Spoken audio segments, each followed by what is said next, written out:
రేవంత్ రెడ్డి గారు నిజంగా పాలమూరు బిడ్డవే అయితే సమాధానం చెప్పు. మొన్ననే నల్లగొండ జిల్లా సుంకిశాల కాడ ప్రమాదం జరిగింది. హైదరాబాద్కు తాగునీరు తెచ్చే సుంకిశాల కాడ సంఘటనా స్థలంలోనే దుర్ఘటన జరిగింది, పెద్ద యాక్సిడెంట్ జరిగింది. మేము డిమాండ్ చేసినాం ప్రధాన ప్రతిపక్షంగా, ఏ ఏజెన్సీ అయితే అక్కడ పనిచేస్తున్నదో మెగా ఇంజనీరింగ్ దాన్ని బ్లాక్ లిస్ట్ చేయండి, వెంటనే ఎంక్వైరీ కాల్ఫర్ చేయండి, ఆ సంస్థను బ్లాక్ లిస్ట్ లో పెట్టండి, రాష్ట్రంలో ఒక్క వర్క్ కూడా ఇయ్యొద్దు. ఎట్లా ఇస్తారు అంత పెద్ద యాక్సిడెంట్ అయినాక? మరి దాదాపు 75-80 కోట్ల రూపాయల ప్రజాధనం నష్టం జరిగింది అక్కడ.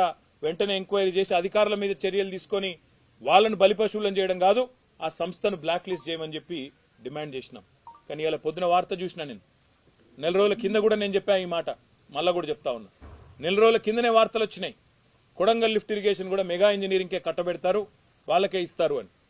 మరి ఈరోజే పొద్దున వార్త వచ్చింది, కొడంగల్ లిఫ్ట్ ఇరిగేషన్ ప్రాజెక్టును దొంగలు కలిసి ఊర్లు పంచుకున్నట్టు 4350 కోట్ల రూపాయల ప్రాజెక్టు ముఖ్యమంత్రి సొంత నియోజకవర్గం. ఒక సంస్థ తన తప్పిదం వల్ల 75-80 కోట్ల రూపాయల నష్టం జరిగే పని చేస్తే ఆ సంస్థను బ్లాక్ లిస్ట్ చేయాల్సింది పోయి ఈరోజు ఆ సంస్థకు తన సొంత కాన్స్టిట్యున్సీలోని పనిని సగం అప్పచెప్పిండు. ఇంకొక సగమేమో పొంగులేటి శ్రీనివాసరెడ్డి రాష్ట్రంలో మంత్రి, ఆయన సంస్థ రాఘవ కన్స్ట్రక్షన్ కు సగం.